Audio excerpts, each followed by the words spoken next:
Welcome to Nick kitchen. இன்னைக்கு நாம நிக் கிச்சன்ல நியூ இயர்க்காக ஒரு இன்ட்ரெஸ்டிங்கான ஸ்வீட் ரெசிபி எப்படி செய்யலாம்னு பார்க்கலாம். இந்த ரெசிபிக்கு பேரு ஸ்வீட் பூரி. வாங்க அதை எப்படி செய்யலாம்னு பார்க்கலாம். ஸ்வீட் பூரி செய்யறதுக்காக நான் ஒரு கப் மைதா மாவு எடுத்திருக்கேன். நீங்க கோதுமை மாவு எடுத்துக்கனாலும் எடுத்துக்கலாம். இதுக்கு நான் ஃபுட் கலர் கிரீன் கலர் எடுத்திருக்கேன்.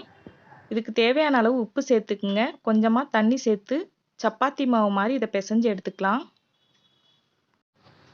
ஒரு ஸ்பூன் நெய் சேர்த்துக்குங்க. சேர்த்துட்டு தேவையான அளவு தண்ணி சேர்த்து திரும்பவும் பிசைஞ்சு எடுத்துக்கலாம். மாவு காயாமல் இருக்கிறதுக்காக கொஞ்சமாக எண்ணெய் சேர்த்து பிசைஞ்சு இதை மூடி வச்சிடலாம். எந்த கப்பில் எடுத்துமோ அதே கப்பில் திரும்பவும் நான் மைதா மாவு எடுத்துக்கிறேன். உப்பு கொஞ்சமாக சேர்த்துக்குங்க.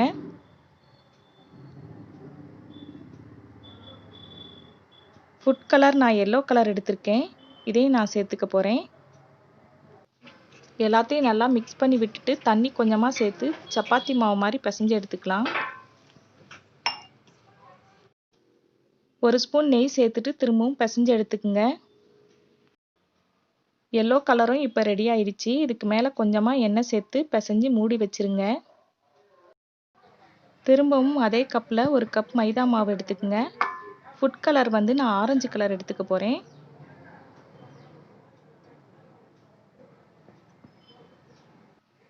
கொஞ்சமாக உப்பு சேர்த்துக்குங்க. மிக்ஸ் பண்ணி விட்டுக்குங்க நல்லா. நெய் ஒரு ஸ்பூன் சேர்த்துக்குங்க. சேர்த்துட்டு கொஞ்சமாக தண்ணி ஊற்றி பிசைஞ்சு எடுத்துக்கலாம். இதையும்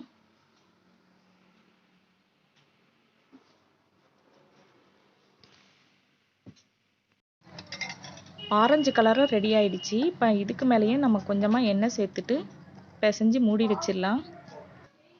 இதே மாதிரி 3 கலரை நீங்களும் ரெடி பண்ணி வச்சுக்கோங்க. பூரி சுடுறதுக்கு முன்னாடி நம்ம சர்க்கரை சிரப்பு ரெடி பண்ணிக்கலாம். இதுக்கு நம்ம 3 கப் சர்க்கரை எடுத்துக்கலாம். 3 கப் மைதா மாவுக்கு 3 கப் சர்க்கரை எடுத்திருக்கேன்.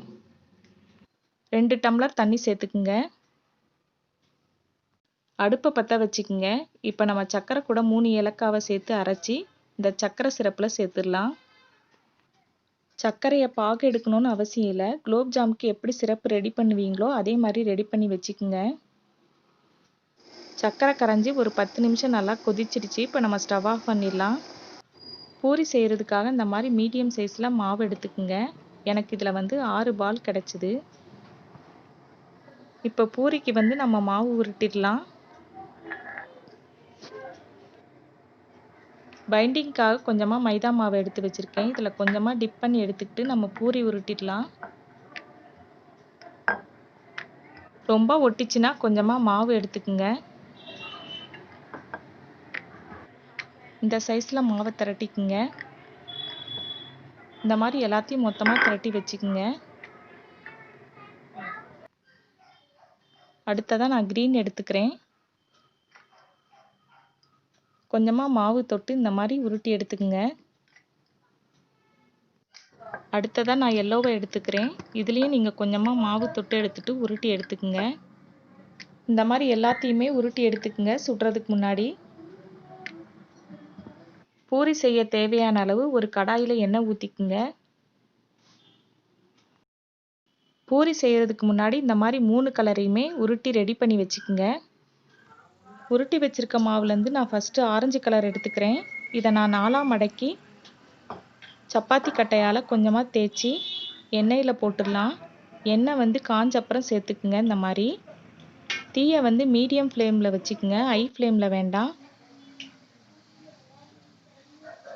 இந்த மாதிரி எண்ணெயில் போட்ட உடனே கரண்டியால் லைட்டாக அழுத்தி விடுங்க. அப்போ தான் அது நல்லா வேகும். உடனே திருப்பி விட்டுருங்க, இல்லைனா கருகிரும்.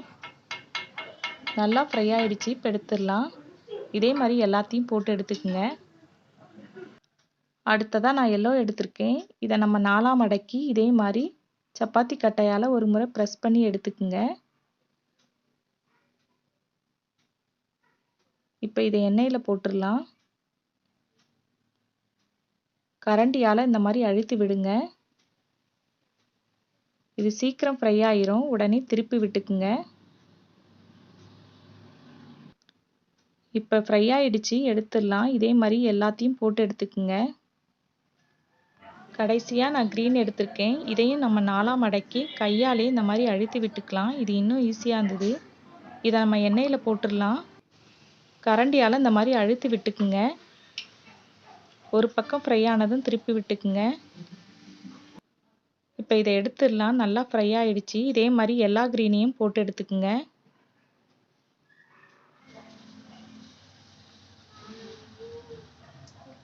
ஃப்ரை பண்ணி வச்சிருக்கதை இந்த மாதிரி சக்கரை பாகுல போட்டுருங்க. ஃப்ரை பண்ணி வச்சிருக்க பூரியை இதே மாதிரி சக்கரை பாகுல ஒரு 10 நிமிஷம் ஊற வச்சுட்டு சர்வ் பண்ணுங்க. கார்னிஷ்காக நான் டூட்டி ஃப்ரூட்டியும் செர்ரி பழமும் சேர்த்துருக்கேன். உங்களுக்கு எந்த ஃப்ரூட்ஸ் சேர்க்கணுமோ அந்த மாதிரி சேர்த்துக்குங்க. நட்ஸ் கூட சேர்த்துக்கலாம், உங்கள் விருப்பம்தான். பாருங்க, பார்க்கவே எவ்வளோ கலர்ஃபுல்லாக சூப்பராக இருக்குன்னு. குழந்தைங்களுக்கு இது ரொம்பவே பிடிக்கும். நியூ இயர்க்கு நீங்களும் இதே மாதிரி கலர்ஃபுல்லாக செஞ்சு பாருங்க. வரப்போகிற நியூ இயர் இதே மாதிரி கலர்ஃபுல்லாக சூப்பராக ஸ்வீட்டாக அமைய என்னுடைய புத்தாண்டு நல்வாழ்த்துக்கள் அனைவருக்கும். நிக் கிச்சன் வீடியோ உங்களுக்கு பிடிச்சிருந்தா லைக் பண்ணுங்க, ஷேர் பண்ணுங்க, மறக்காம சப்ஸ்கிரைப் பண்ணுங்க. பக்கத்தில் இருக்க பெல் ஐக்கானை கிளிக் பண்ணிக்கங்க. எப்படி இருக்குன்னு எனக்கு கமெண்ட் பாக்ஸில் சொல்லுங்க. தேங்க்யூ.